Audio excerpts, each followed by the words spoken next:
Bonjour, ça va bien pour tout le monde? Amen. Bienvenue dans la maison du Seigneur. On voit des visages, j'allais dire des visages angéliques, très brillants, brillants de la grâce de Dieu, de la lumière du Seigneur. Ouais, on sent que Dieu il est là en chacun de nous et parmi nous. Que son nom soit béni. Est-ce qu'il y a des personnes qui nous visitent ce matin pour la première fois et même pour la deuxième fois? Oui, nous en avons. Oui, ma sœur, vous pouvez tenir debout s'il vous plaît, vous présenter. Oh, ben, c'est pas obligé si vous...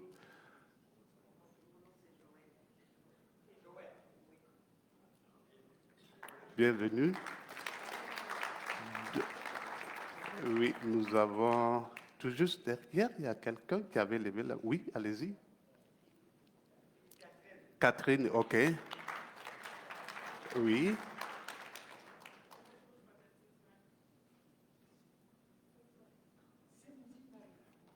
Bienvenue. Oui. Bienvenue. Alors, on me signale qu'il y a une autre personne. Oui, allez-y. Bienvenue. Oui. Waouh. Sophie. Bienvenue. Bien. Oui, allez-y. Bel Air. Bienvenue. Bien. Vous êtes chez vous, vous êtes dans la maison du Seigneur, vous êtes en famille, sentez-vous libre, louez le Seigneur avec nous. Dieu est avec nous, il est avec vous, il est avec nous, il est avec chacune et chacun. Euh, nous allons poursuivre avec notre série sur donc la victoire du ressuscité sur les ennemis de nos âmes. Nous étions au volet foi. Et la dernière fois, nous avons cité quelques manifestations de foi. Nous en avions, en fait, nous avons parlé de 7, on a cité 6. Le premier, c'était la foi salvatrice. Le deuxième, c'est la foi naissante. Le troisième, c'est la foi éprouvée. Le quatrième, c'est la foi obéissante. Ah, personne ne veut m'aider. Je les cite tout seul. Hein? Et le cinquième, c'est la foi persévérante. Merci. Et le sixième, la foi victorieuse. Parfait. Merci de votre aide. Et nous avons laissé expressément la septième, c'est-à-dire la foi mature ou mûre ou contemplative, parce que c'est effectivement la finalité de chaque chrétien, de notre vie chrétienne. C'est le but que Dieu a pour chacune et chacun lorsque nous venons au Seigneur, c'est-à-dire arriver à une maturité de la foi. Et cette maturité est quand même particulière. Et nous allons juste parler de ça aujourd'hui. Bien, si vous le voulez bien, prions. Seigneur, nous voulons tout simplement te dire que nous ne sommes absolument rien et nous ne pouvons rien sans toi. Et nous te demandons de nous aider ce matin pour que ta parole qui sera prêchée soit prêchée selon ta volonté, pas selon l'humain. Et tout ce qui peut être obstacle à moi, empêchant donc que tu me permettes de dire ce que je dois dire, soit complètement écarté et que tu puisses disposer de ce que je suis pour communiquer ta parole comme il se doit. Je prie pour des cœurs accueillants de cette parole, Au nom de Jésus. Amen. Bien, donc, disons la foi mûre. Cette fois-ci encore, je n'ai pas pu agrandir. J'ai oublié d'agrandir les Écritures. De l'autre côté, ce n'est pas très visible. La foi mature, la foi mûre, ou si vous voulez, la foi contemplative. Cette foi est une foi profonde, très profonde. Profonde et ancrée sérieusement sur l'intimité constante avec Dieu. Intimité constante avec Dieu. Ce n'est pas une intimité à dents de scie, inconstante, mais bien constante avec Dieu.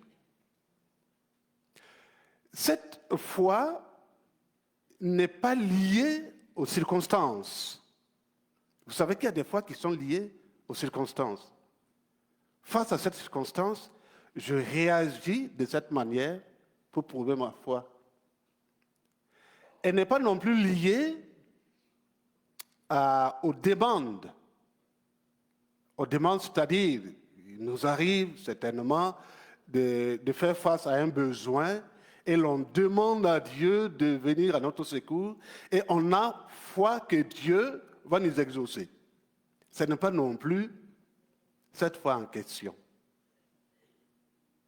Elle n'est pas non plus liée au résultat de nos demandes. On a prié, Dieu nous a exaucés, donc j'ai la foi. Ce n'est pas non plus ça. Elle est constante, quelle que soit la situation. Rappelons-nous que Paul, lui, il a demandé 3 fois que Dieu intervienne en sa faveur. Il a eu la réponse, mais pas selon le besoin de sa demande. Mais qu'est-ce qu'il a dit? C'est ma grâce te suffit. C'est ça la foi. Et Paul a continué, il n'a pas dit, ben Dieu, écoute, tu m'as eu, tu aurais pu m'exaucer quand même, parce que moi je prie pour des gens qui reçoivent l'exaucement, et pourquoi tu ne m'exaucerais pas? Et c'est pourquoi il va arriver maintenant en Galates 2, 20, et il va dire, c'est notre texte de base, pas ta grâce, mais si je vis, ce n'est plus moi qui vis, mais c'est Christ qui vit dans moi. Nous allons quand même le lire ensemble. Ah, ok, il est là. Oui, mais ce n'est pas tout le verset. Prenons quand même tout le verset. À partir du verset 20.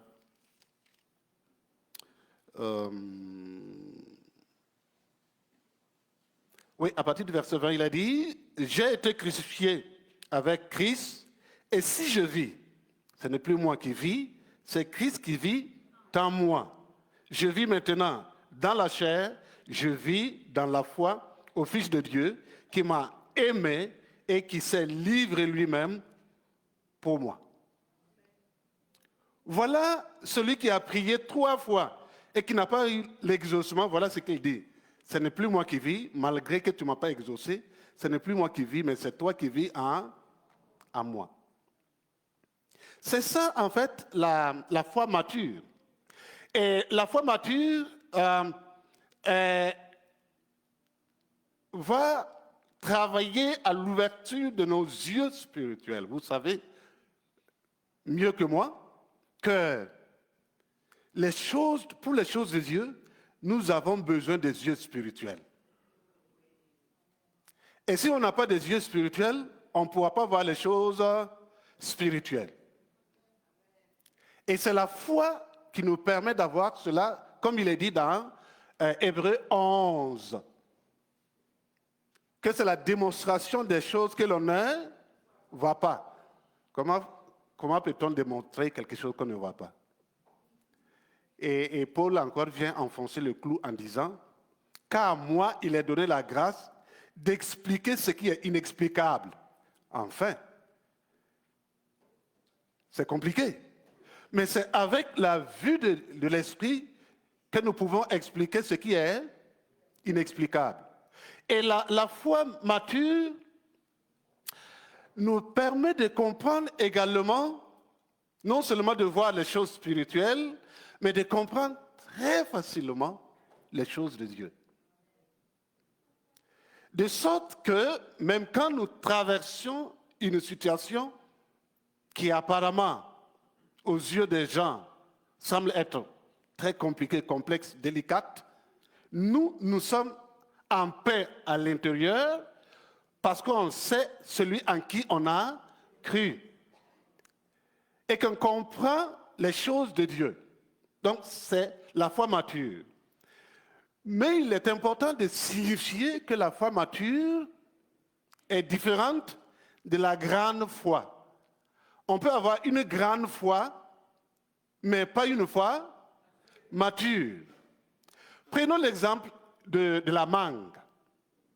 Il y a des espèces de mangue, quand elles sont mûres, elles gardent la couleur verte. Mais il y a d'autres espèces, quand elles sont mûres, elles passent de la couleur verte à la couleur jaune. Regardez ces deux mangues. Il y a l'une est mûre et l'autre non mûre. Mais ils ont la même taille. Mais quand vous les mangez, ils ne vont pas jouer les mêmes rôles. Parce que la mangue qui n'est pas mûre peut être non seulement amère, mais parfois dangereuse pour notre santé. Alors que la mangue mûre, quand vous la voyez, elle vous attire. Vous avez envie d'aller accueillir et manger. Et vous imaginez, de façon inconsciente surtout, ce que ça va faire dans votre organisme. Ça, c'est la mangue mûre. Donc, la foi, il y a une foi, une grande foi. On peut avoir une grande foi, mais elle n'est pas mûre. Prenons l'exemple de la femme cananéenne. Je me corrige alors. La femme cananéenne. Qu'est-ce que Jésus a dit? Ta foi est grande. Pourquoi? Parce que cette grandeur de foi dont il est question ici, dans le récit de la femme cananéenne, est liée à une circonstance, à une situation, celle donc de la guérison de sa fille. Mais est-ce que cette femme cananéenne est capable de dire, comme l'apôtre Paul, ce n'est plus moi qui vis, mais c'est Christ qui vit à moi? Non. Parce qu'il n'a pas encore atteint la maturité. Il a appris que Jésus est le Messie. Il en croyait. Il a appris que Jésus, ou du moins elle a appris, voilà, que Jésus guérissait des malades. Elle a appris que Jésus a même ressuscité Lazare, mort 4 jours après. Donc, avec cette déduction, il s'est dit, mais écoutez, s'il a pu faire ça, donc il peut le faire aussi pour moi. Donc ça a augmenté sa foi. Mais est-ce qu'il a reçu Jésus? Quand, par exemple, allons-y à Luc 22 et le verset 32, il est dit, là c'est Jésus qui parle donc à Pierre et qui lui dit, Satan vous a demandé pour vous cribler, mais moi j'ai prié pour toi pour que ta foi ne défaille point. Mais toi, quand tu vas te convertir, il faut affermir tes frères. Mais il y a une complication ici. D'abord, on dit, j'ai prié pour que votre foi ne défaille point. Donc, ça veut dire que Pierre, au moins, a la foi, n'est-ce pas? C'est parce qu'il l'a que Jésus prie pour protéger cette foi. Et un peu plus tard, il dit, quand tu vas te convertir, mais enfin, il se convertit en quoi et à quel moment? Et lorsqu'on essaie d'analyser, on comprend là que Pierre, il avait la foi, mais sa foi n'était pas encore mature. Et c'est pourquoi, dans plusieurs endroits, Jésus va dire qu'il y a bien des choses que je ne peux pas vous dire, parce que si je vous disais même, vous n'allez même pas comprendre. Donc, c'est comme si, après 3 ans de ministère, 3 ans à guérir les malades, 3 ans à annoncer l'évangile, chasser les démons, comme ils l'ont dit, Jésus dit qu'il n'est pas encore converti. C'est ce que ça veut dire, puisqu'il dit, quand il te sera converti, donc ça veut dire qu'il n'est pas. Oui, on peut penser au reniement qu'il a eu, on peut penser à d'autres choses, mais toujours est-il qu'en ce moment précis, Pierre n'avait pas tout ce qu'il faut pour vivre comme, voilà, il doit le faire. Donc il fallait attendre. Donc, on peut avoir une grande foi liée à une circonstance donnée, mais on n'a pas une foi mature, parce qu'on ne peut pas dire, ce n'est plus moi qui vis, mais c'est Christ qui vit en moi. C'est la finalité de notre foi, notre relation avec Dieu. Revenons à notre passage. Nous n'allons pas nous attarder sur le contexte, mais il est important de dire que les Galates, l'église de Galates, c'est plusieurs églises regroupées. Ce sont des églises qui ont été fondées par Paul à son premier voyage missionnaire. Et comme tel, il a amené les Galates, justement, les chrétiens de ces églises, à vivre par la foi, à comprendre la foi. Et tout juste après lui, il y a eu ce qu'on appelle les judaïsants, les enseignants judaïsants, qui sont arrivés et qui ont dit, ben, écoutez, vous qui n'êtes pas juifs d'origine, vous ne pouvez réellement avoir le salut de façon complète que lorsque vous mettez en pratique la loi, la circoncision en particulier. Et c'est là que les Galates, l'église de Galates s'est laissée embarquer par ces enseignements, donc pour la qualifier d'hérésie et de fausse doctrine. Et là, Paul a appris justement que l'église fondée sur la foi par la grâce est en train d'aller dans le décor. Il va donc écrire pour d'abord se présenter son apostolat, mais aussi leur expliquer le danger de cette déviance doctrinale.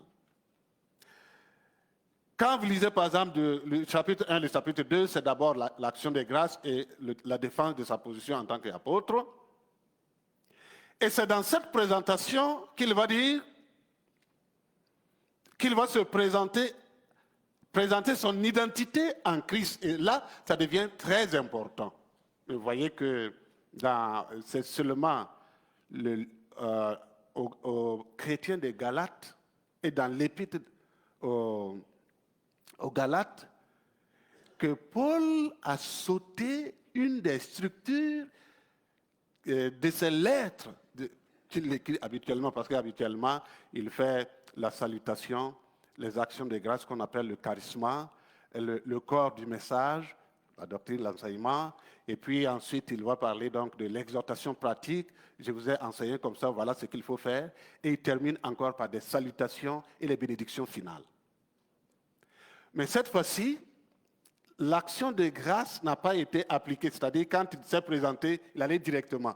Je m'étonne, c'est comme ça il a dit dans le verset 6 du chapitre 1. Je m'étonne. Et vers le chapitre 3, quand il a commencé à rentrer dans le corps de l'épître, de l'enseignement, il dit, ô Galates, dépourvus de sens. Ouais, mais là c'était fort. Qui vous a séduit. Bref, donc Paul était en train de voir, mais écoutez, j'étais en train par mon enseignement d'amener les gens à la maturité. Brusquement, c'est comme si ça s'est arrêté. Et il faut les ramener sur la position de progression de la foi mature qui est tout un processus. La foi mature très souvent, n'arrive pas brusquement comme ça. Oui, Dieu est souverain. Il peut vous gracifier d'un certain nombre de choses, mais de façon générale, il y a tout un ensemble de choses qui vous amènent à la foi mature. Et quand Paul dit, ce n'est plus moi qui vis, mais c'est Christ qui vit en moi, il est très important de comprendre d'abord qui était Paul avant sa conversion et qui est devenu Paul pendant et après sa conversion. Paul lui-même va parler de qui il était après conversion. Dans Philippiens 3, il en parlait. Dans Galates 1, verset 13, il en parlait. Dans Actes des Apôtres 22, il en parlait. Dans Actes des Apôtres 26, il en parle également. Et le résumé de tout ce qu'il dit de ce qu'il était, c'est que Paul était téméraire, violent, persécuteur. Il était aussi très intelligent, très intellectuel. Et ceux qui ont étudié l'histoire de l'apôtre Paul disent que même ses professeurs avaient peur de lui. Parce que tu commences l'idée, il te dépasse. Il a étudié pendant 13 ans la philosophie. Vous comprenez ce que ça veut dire. Donc, il était tellement pétri, nanti et loti en connaissance que tous ceux qui le connaissaient savaient qui est Paul. Et il avait un caractère terrible, téméraire. Et quand il décide de faire, il le fait. Vous ne pouvez pas l'arrêter. C'est ça, Paul. Violent. Mais quand il s'est converti, Paul converti, qu'est-ce qu'il est devenu? Est-ce que la personnalité de Paul a été changée? Non. Il a gardé sa personnalité. Mais cette fois-ci, cette personnalité n'est plus basée sur un autre objectif, mais c'est annexé à Christ. Ce n'est plus une personnalité alimentée par son égoïsme, son ego, ou par autre chose, mais c'est une personnalité irriguée par la présence de l'Esprit en lui. Du coup, il n'a pas totalement, en fait, on n'a pas changé le tempérament de l'apôtre Paul, mais c'est comme si on a récupéré et régénéré son tempérament. Prenons par exemple un exemple. On dit qu'il était téméraire. Il fonçait là où personne ne pouvait aller. Mais quand il s'est converti, qu'est-ce qu'il faisait? Là où personne ne partait pour évangéliser, lui, il part là-bas. Donc, on n'a pas supprimé sa témérité, n'est-ce pas? Dieu a utilisé sa témérité autrement. Et cela nous enseigne, n'est-ce pas, mes amis, que quand Dieu a besoin des hommes one-man show,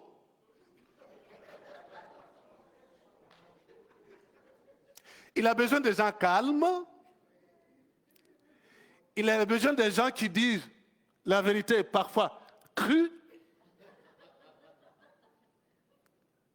mais selon Dieu, ce n'est plus selon le monde. C'est pourquoi quand on se convertit, il ne faut pas forcer. Oui, il y a des comportements, des caractères, des attitudes qui peuvent nous déranger et parfois même nous détruire nous-mêmes, puis probablement aussi les autres. Mais en règle générale, c'est de remettre ce que nous sommes à Dieu et demander à l'Esprit de nous utiliser. Maintenant, si nous sommes, par exemple, c'est sûr que moi, je suis de nature calme, mais j'envie parfois ceux qui sont one-man show, je vais être comme ça. Mais quand j'essaye de le faire, c'est des dégâts. Je vais faire des dégâts terribles.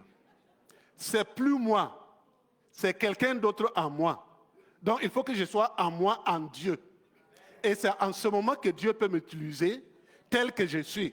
Seulement, il ne m'utilise plus dans mon calme, parce que je veux être calme moi, mais il utilise dans mon calme, c'est comme une prise qu'on a branchée, non pas une prise, un chargeur, qu'on a branché à une prise, et on la débranche, le débranche, pour la brancher à une autre prise. Donc, il n'est plus alimenté par la première, mais c'est par la deuxième. Donc, en ce moment, nous sommes en train d'atteindre donc la maturité. C'est-à-dire que quand vous prenez par exemple l'apôtre Pierre, il était de trait sanguin. Hein? Dès qu'on pose la question, lui, il répond.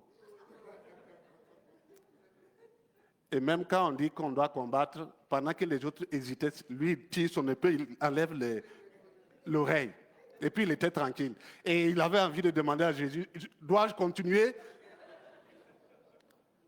Et Jésus lui dit, non, remets ton épée dans son four.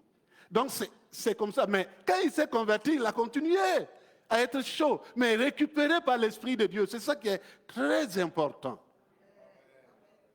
Quand Dieu nous récupère, nous transforme, en ce moment, ce que nous sommes maintenant transplantés en Christ. Et quand c'est transplanté en Christ, c'est Christ maintenant qui nous conduit tel que nous sommes. En ce moment, ce que nous produisons de ce que nous sommes vient de Christ. La foi mature. Qu'est-ce que Galate est en train de nous dire? Je l'ai dit peut-être en quelques mots. Dans Galates 2, 20, qui parle donc de « ce n'est plus moi qui vis, mais c'est Christ qui vit en moi », on se rend compte que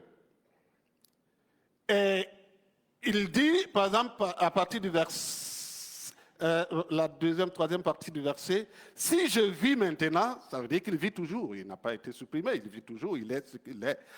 Dans la chair, je vis dans la foi au Fils de Dieu. Ma vie a été complètement transformée, changée, renouvelée. Je vis maintenant, c'est vrai, mais ce n'est plus Paul du passé, ce qu'on appelait Saul.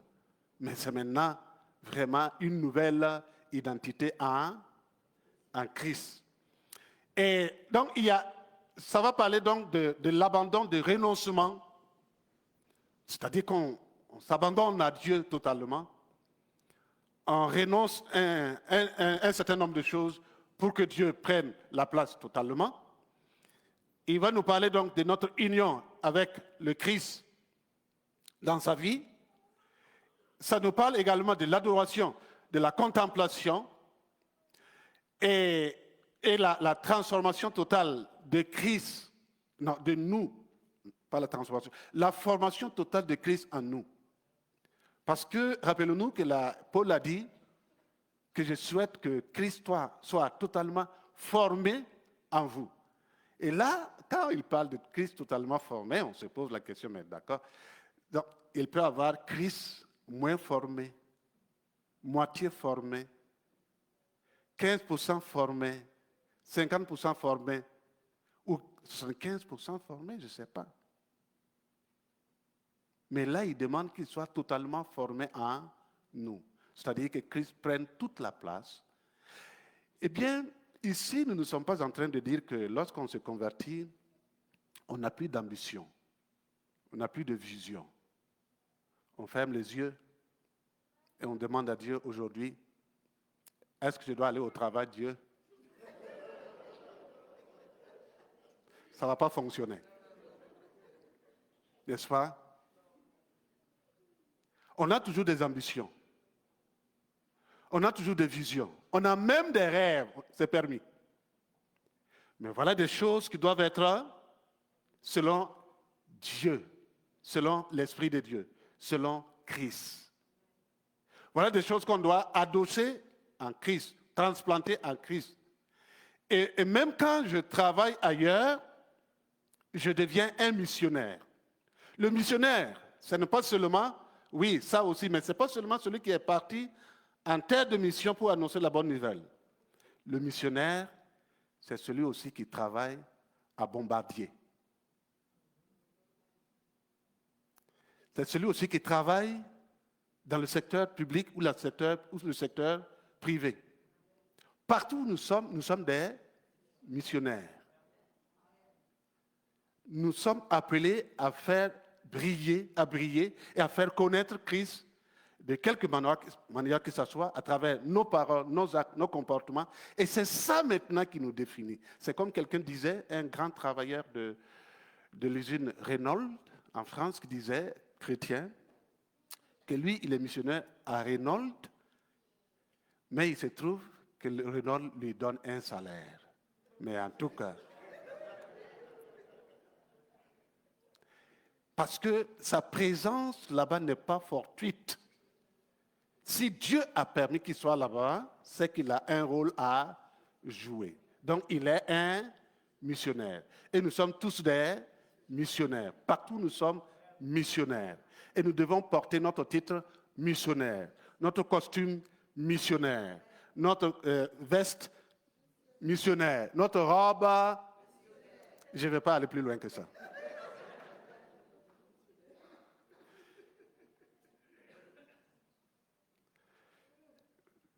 Pour aller un peu plus vite.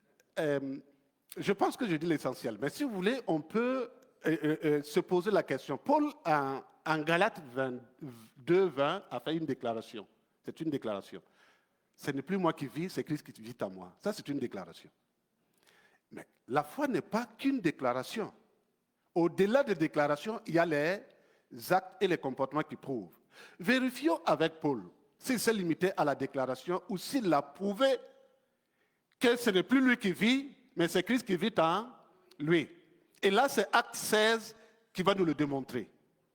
Dans Acte 16, Paul et Silas, comme vous le connaissez, l'histoire, le récit, vont être arrêtés et emprisonnés, enchaînés, terriblement enchaînés. Pas qu'ils ont volé, pas qu'ils ont tué, parce que juste, ils voulaient annoncer la bonne nouvelle pour le salut des âmes. On les emprisonne. Et à minuit, au lieu de se plaindre, au lieu de poser la question à Dieu, mais Dieu, on ne comprend plus rien. Tu es le créateur de toute la terre, des cieux et la terre. Tu nous as dit que le cœur du roi est comme un ruisseau d'eau entre tes mains et tu tournes comme tu veux.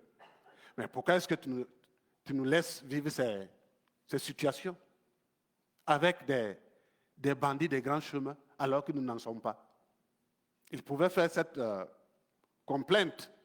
Mais voilà ce qu'ils ont fait. On dit qu'à minuit pile, à minuit, c'est supposé moment de dormir.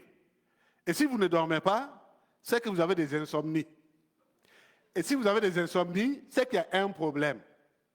Mais cette fois-ci, ils ne dorment pas parce qu'ils ont des insomnies, mais parce qu'ils veulent adorer Dieu, louer Dieu dans la situation dans laquelle ils se trouvent. Ça, c'est la foi, par exemple. On dit qu'ils se sont mis, pas à demander à Dieu, Seigneur de grâce, avant que le soleil ne se lève. Il faut toucher le cœur des geôliers, des prisonniers, des soins, pour qu'ils nous libèrent. Ils n'en ont pas prié, ils n'en ont pas fait une prière. Ils ont tous se sont mis à louer le Seigneur. Il faudrait aussi dire que c'était un peu dans la tradition des apôtres de louer Dieu et de prier à des heures données. Et minuit en faisait partie. Alors, donc, ils louaient le Seigneur. C'est-à-dire, pour eux, être en prison, ce n'est pas un problème. Ça ne peut pas nous empêcher de louer Dieu. Alors, louons-le.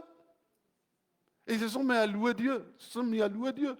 Et la Bible nous dit que pendant qu'ils louaient tranquillement, d'abord, c'est la prison qui va trembler.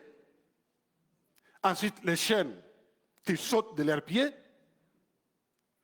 Et ensuite encore, les portes de la prison qui s'ouvrent, alors que c'était terriblement barricadé.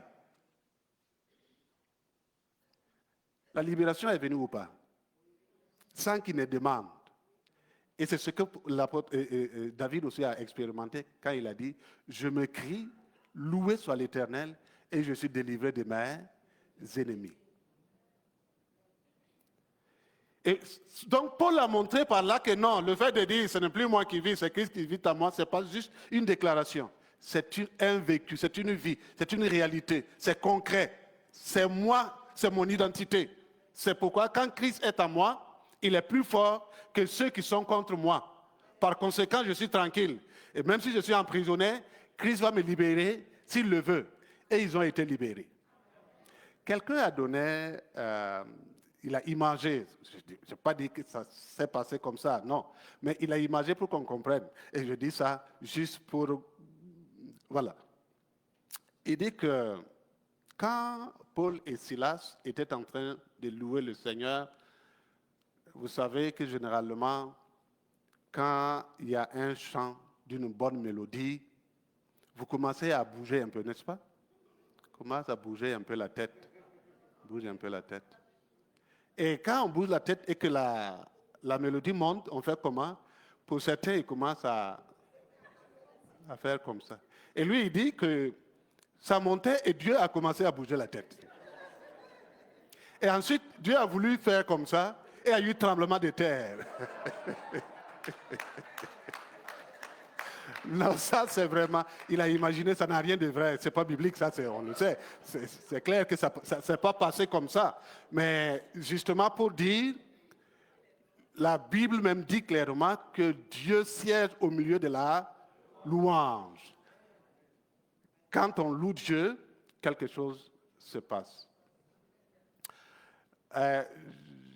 L'exemple de Daniel, effectivement, est un autre cas. Je vais faire l'économie donc de cet exemple, nous en connaissons.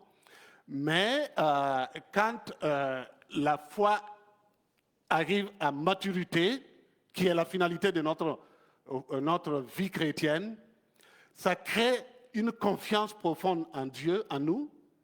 Ça nous donne de persévérer dans la prière, quelles que soient les situations.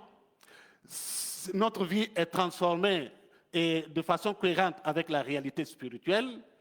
Et nous avons une maturité dans la connaissance donc biblique et nous avons un engagement communautaire et missionnaire. Je le disais que nous sommes tous donc des missionnaires. Et il y a une expérience ferme et joyeuse malgré les circonstances en face. Ça, c'est ce que ça peut produire. Mais comment, on termine par comment y arriver donc? Là, il faut d'abord, ça c'est incontournable, nous connaissons tout cela, s'enraciner dans la parole de Dieu. L'enracinement de la parole de Dieu est de façon permanente, c'est-à-dire que chaque jour, il faut que nous vivions la parole de Dieu en nous comme une nourriture quotidienne. Développer la vie de prière profonde, pas une prière récitale, mais vraiment une prière profonde comme nous le savons. Persévérer malgré donc les épreuves, il y en aura, mais nous sommes plus que vainqueurs déjà avant que l'épreuve n'arrive.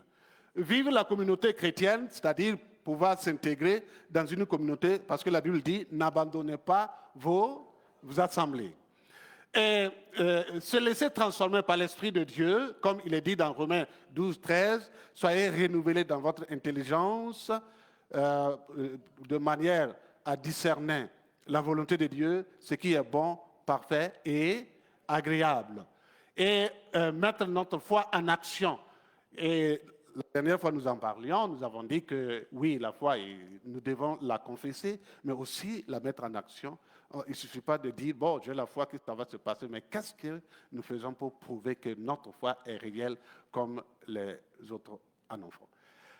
Voilà un peu, si vous voulez, ici, nous ne sommes pas en train de travailler pour performer la foi. Non, ce n'est pas un travail de performance de la foi. Mais c'est comment est-ce que nous pouvons grandir toujours dans le Seigneur. Grandir dans notre relation avec Dieu. Même si, quelle que soit notre situation, l'apôtre Paul même l'a dit, je ne suis pas encore arrivé tel que je le dis, mais je travaille toujours pour continuer. Donc c'est grandir au Seigneur.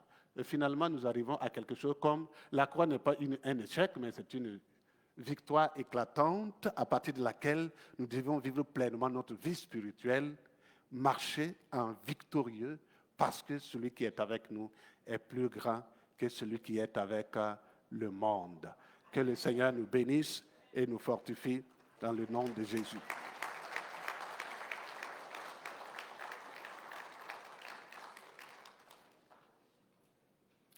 Nous demandons donc à ceux qui sont chargés de la Sainte Seine d'avancer.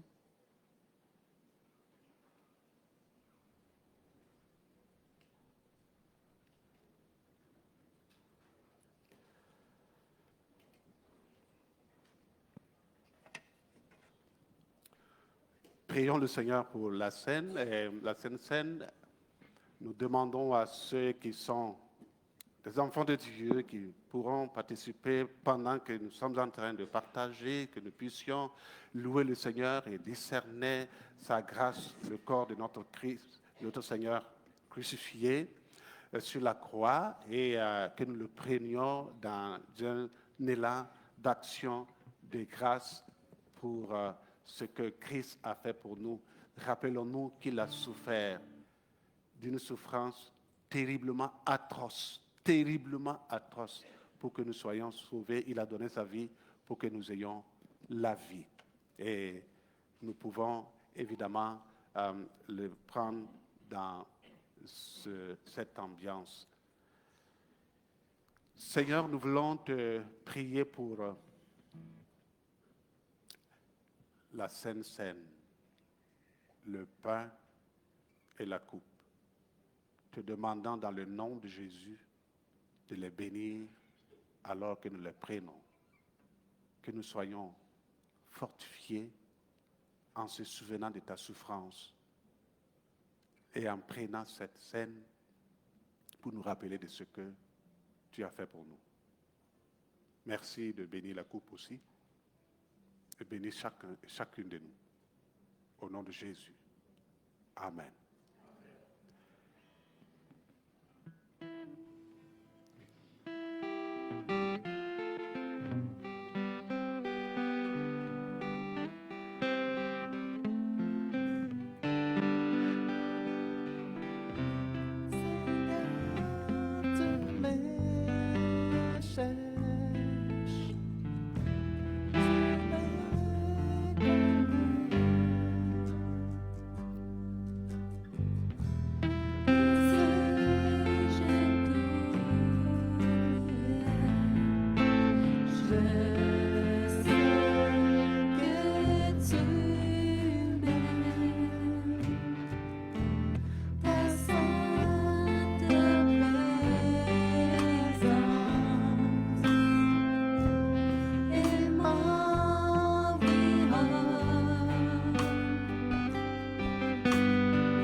merci.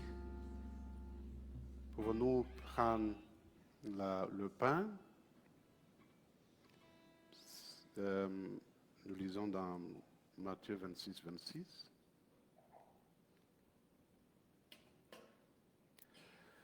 Pendant qu'il mangeait, Jésus prit du pain et après avoir rendu grâce, il le rompit et le donna aux disciples en disant, prenez, mangez, ceci est mon corps. Ensemble, prenons ceci en mémoire de notre Seigneur.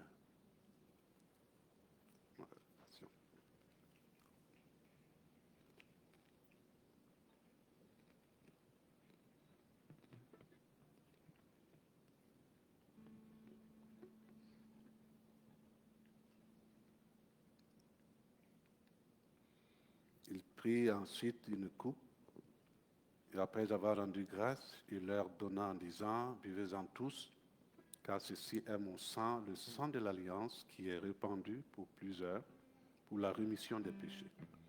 Prenons ceci en mémoire de notre Seigneur.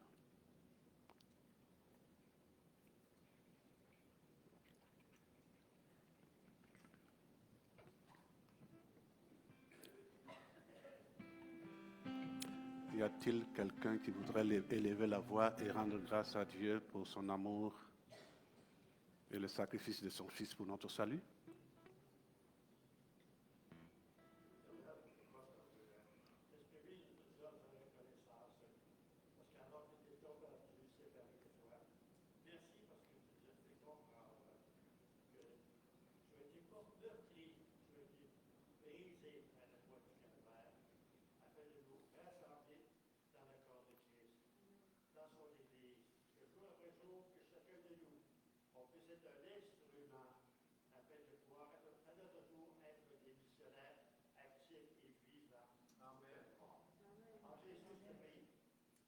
Amen.